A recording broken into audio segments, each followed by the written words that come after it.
How's it going, ladies and gentlemen, and welcome to a brand new episode of Strictly Nintendo, where we're going to be taking a look at all the Nintendo-related news to come out of E3 2014. Now, there's a lot of information to discuss here, so instead of giving you one really long video to sit through, I'm going to break these up into segment videos so you can pick and choose which ones you want to watch based on the content that you're most interested in.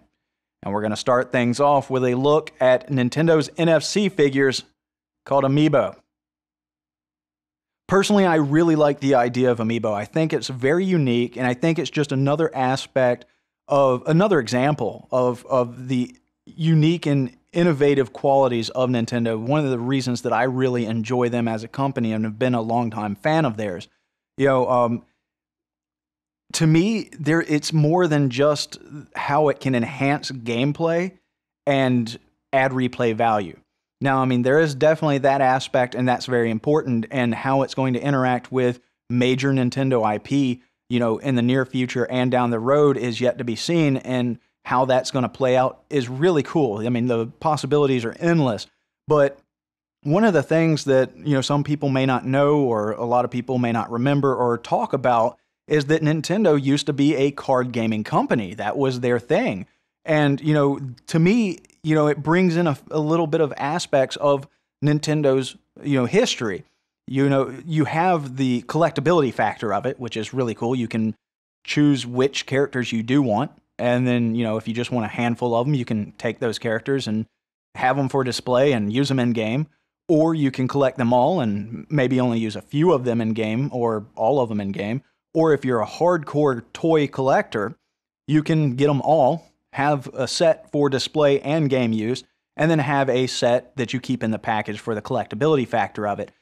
So it's really unique in that way, bringing the toy collectability and the ability for you to choose which characters you want and how you're going to display them, keep them in the package, or use them, so forth, depending on your outlook. For us hardcore toy collectors, we're probably going to get as many as we can and keep some in packages and so forth.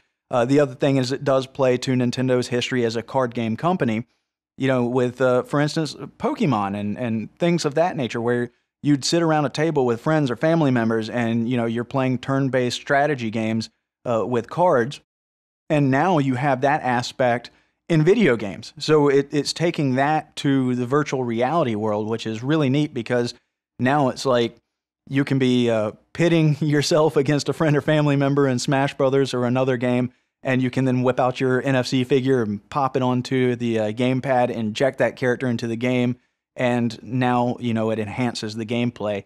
And those are things that I really like about it and what I think is unique about it. And there's a lot of possibilities here, and my brain is just like moving a mile a minute, just thinking of all the things that it could be used for. Now, what the Amiibos are is they're, little figurines of various Nintendo IP, and you can use them. Basically, they have a chip inside of it, and when you place the figurine on the gamepad's near-field communication sensor, it will communicate information to the game and inject that character into the game. And then the game will send data to the NFC figure and store information on that chip. And your figures will actually evolve.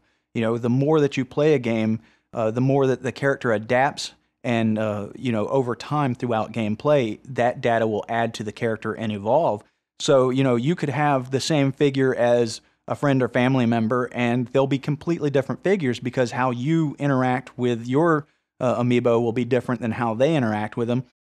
One of the things that we know about it with Smash Brothers is that, you can actually train your Amiibo, level them up. It will affect things such as your level up to level 50, defense, speed, and attack powers, and with increased with your experience points that you gather. They can be customized with special moves. They can learn new tactics and really evolve into formidable opponents.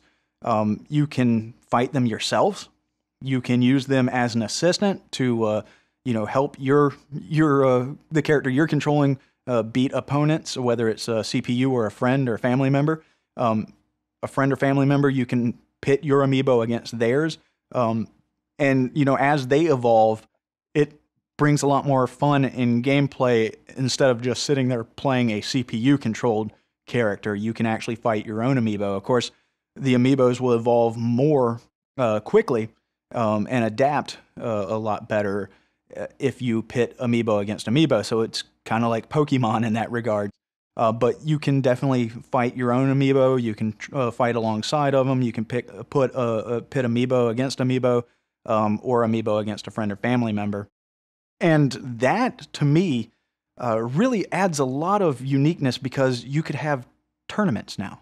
I mean, it would really kind of create a whole new possibility in tournaments, whether it's one that you hold in your own living room for friends and family, or whether it's at a local gaming store, whether it's regional or national. You know, I mean, how cool would it be to have, you know, like a national Nintendo Smash Brothers tournament where, you know, you're training your amiibo and then you're going to pit your amiibo against other amiibos around the world.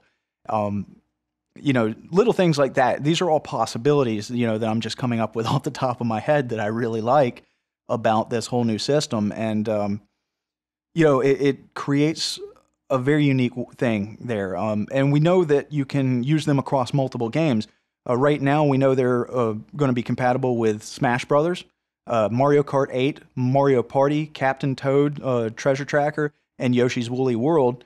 And we know that there's more figures and more games that will be compatible with those figures in the works. Now, the initial set of amiibos that will be coming out are going to be the Smash Brothers roster.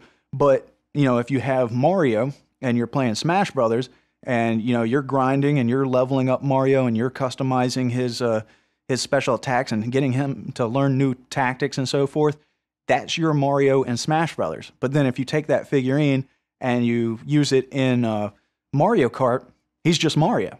You know, none of that information pertaining to Smash Brothers translates to Mario Kart. So you now have a completely fresh Mario figurine to play with in Mario Kart, and you get the whole excitement of building him up in that game, and that way the figure is unique to each game. Now, how this is all going to play out, how they're going to be implemented, you know, these are things, you know, what figures are going to be available, what IP, you know, what games are going to be available and compatible with it. These are all things that are still in the works, so we really don't know how it's going to be. But it's something that it will be interesting to see how amiibos evolve, both in-game and out of the game. And they've talked about, Reggie has mentioned that, you know, it's going to be kind of competitively priced similarly to the Skylanders characters. So there's kind of guesstimations, speculations that each figurine will probably be somewhere around $10 to $15. Of course, they'll probably end up doing some package where you get like Mario, Luigi, and Toad for, you know, a discounted rate, and then Daisy Princess and Princess Peach and Rosalina at a discounted price, and then, you know, something like that. But you know, I'm kind of excited. I don't know why, but I'm really excited about the Villager, and I really hope that somehow they're able to implement those characters into other games so that I can play Mario Kart as the Villager. And I hope that if they do that, he has a death stare of his own, because we've all seen the memes, and it might be funny to have Luigi versus the Villager.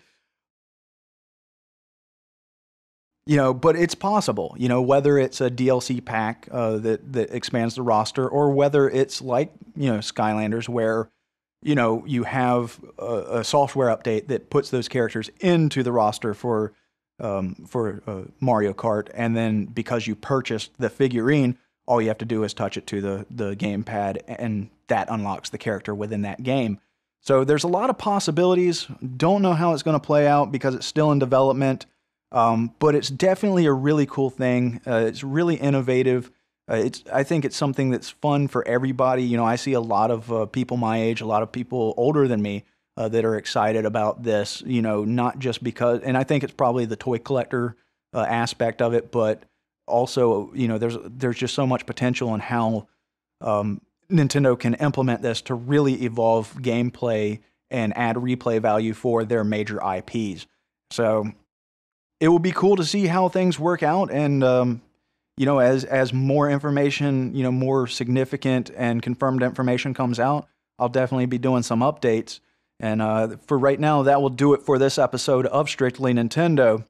Don't forget to leave a like and subscribe if you haven't already. And I hope to see you in the next episode. Take care.